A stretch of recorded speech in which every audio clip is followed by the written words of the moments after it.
All right. Well, we are live. Welcome to Sweet Stories, the podcast that brings you face to face with the journeys of entrepreneurs and professionals who've carved their paths in the business world. Today, we're thrilled to welcome Matt Scullin, a seasoned professional with over 6 years of experience in sales and business operations. Currently, Matt joins us and is contributing as an account executive here at Nuage, provider of tailored cloud business management solutions, where he harnesses the power of innovation to aid companies. Quite a feather in his cap. I don't want to stroke his ego too much.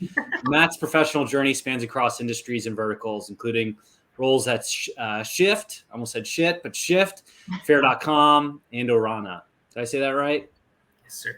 All right. Well, academic grounding in information systems, business analytics. We'll talk a little bit more about that, and your alma mater, LMU, which further adds to his unique perspective in making data-driven business decisions.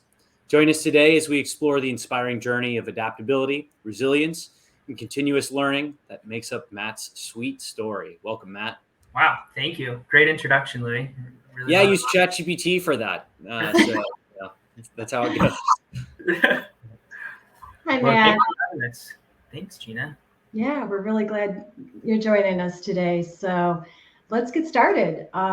You've had significant journey in the tech industry. So can you tell us a little bit about your path to becoming, eventually a Nuage star here? So we'd like just a little bit about your background. Yeah, no doubt. I think as Louis kind of alluded to, I came out of school with an information systems and business analytics degree, which led me into operational roles while I was getting my degree and then immediately after. And it's kind of interesting because I think your role, especially at a scrappy startup like I was at coming out of school in an operational sphere, is really as an internal seller. And that's what led me to explore a role in sales. The reason why I ended up in automotive, it was a huge passion of mine. I was born and raised in LA, which is one of the largest automotive markets in globally. And so just naturally my inclination towards cars, it was common ground for me and my father and a couple of my friends growing up. And so I found my way into automotive startups, specifically on the fintech side of the world, and kind of spent a few years there cutting my teeth as an inside sales rep, found my way into account management, and then finally into an account executive role, kind of bringing it all together here at Nuage, both the academic background and kind of the experience I've had as a seller, selling ERP, which is very close to my academic background, and then through the experience of startup up and down all the way into a publicly traded company. It's been quite the journey, but it all started from a very simple kind of a passion play, finding my way into automotive, and then 6 years later, 6 really fast years later, finding myself into a role at Nuage. So it's been a crazy journey and a lot of fun along the way.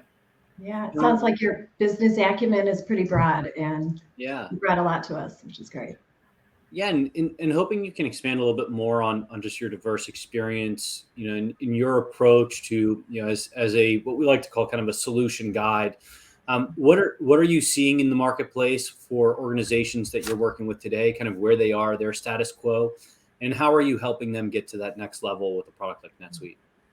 Definitely. I think, one thing that we hear daily is uncertainty. And I feel like a looming financial event somewhere in the future has been on everybody's radar for some time. I think the reality of the situation is, and it's something that internally at Nuage, we're very focused on, is the idea of building a strong foundation today when things maybe don't look as optimistic as they have in years prior. And setting up for what is potentially the future state of the business, and doing so in a very diligent sort of way. It's very much a foundational building effort that I'm often having conversations with C-suite executives about. I think people at that level are internalizing the idea of long-term objectives for the organization and balancing those things against the short-term objectives. And maybe there being a natural conflict there. You kind of alluded to, the whole guidance process, especially the way that we position ourselves at Nuage. And I think more than anything, the insights have been in having those conversations, having frank conversations with C-suite executives who are aligned with long-term objectives, but again, have to balance those things in short term, especially with uncertainty kind of on the horizon, and just understanding there's no time like the present. Yes, I can understand why, certain economic factors may kind of dictate your decision. But ultimately, at the end of the day, I think a lot of people align very much so with the idea of future-proofing a business and being very diligent at the foundational level, especially, with objectives to grow or to acquire new companies, whatever the objectives may be with the business, those things being well-grounded in efforts at the structural level to ensure there's, you're future-proofing your business. Mm-hmm. Yeah, sounds like managing short-term, long-term goals on the CEO side can be very diverse and very,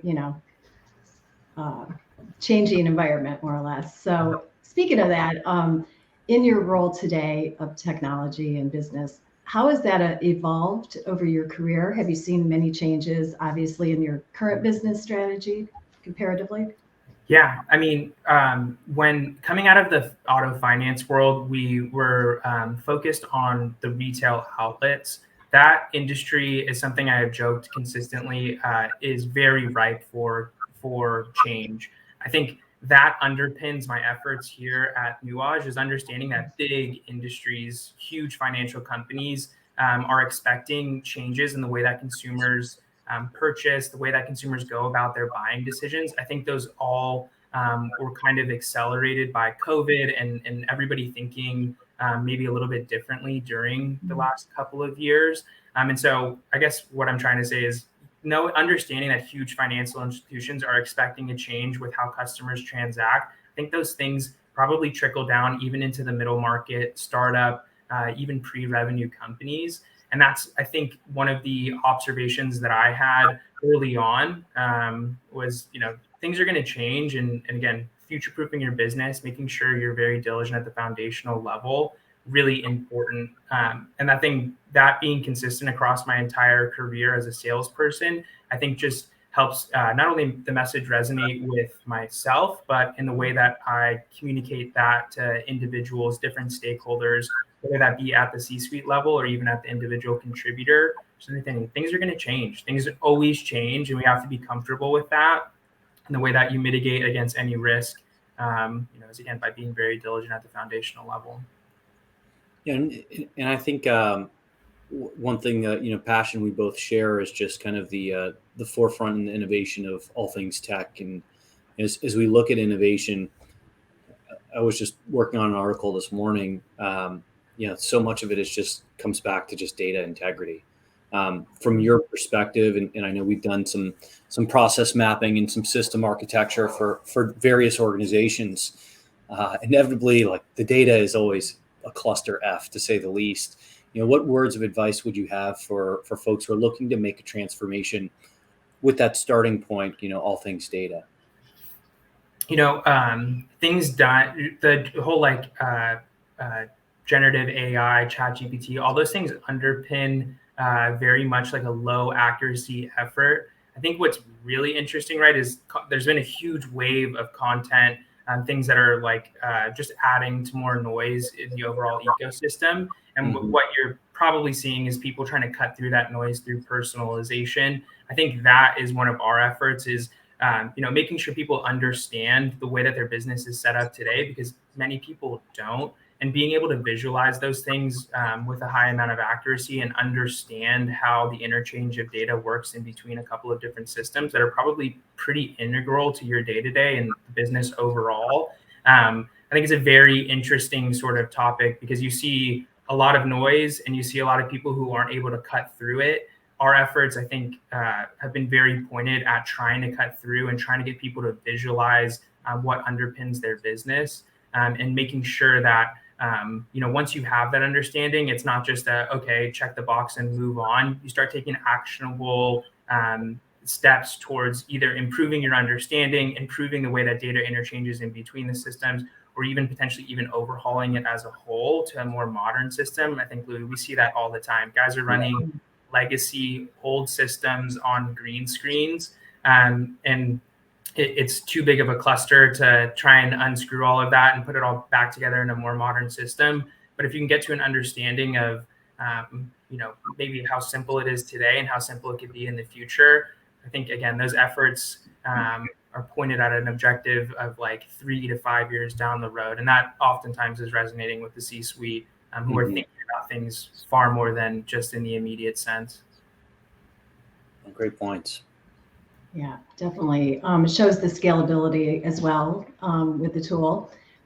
Anything that you can suggest as far as with an ERP system, as if someone is considering it with the long sales cycle and the cycle for consideration for the client, any thoughts to that as far as maybe some points that you could point out that might give them a little more clarity as they're moving through the process of implementation and the decision making of a big ERP system? Yeah, I'm somebody who does a lot of collection of information before I make a big decision. With the typical value of our contracts, being in the 6-figure range, it's a huge decision for a business to make. And so I think my suggestion and something that I try and integrate into our cycle and the conversations we have is, hey, let me kind of guide you through this. I know the number of boxes we need to check between here and you ultimately procuring the software. If you kind of come along with me, I will guide you through that process of checking those boxes and doing so in a way that makes the most sense. And maybe trying to prevent us from getting ahead of ourselves or doing things out of order, because then we're just naturally disjointed and the work we're doing is less checking boxes and more trying to bring all of the pieces back to center.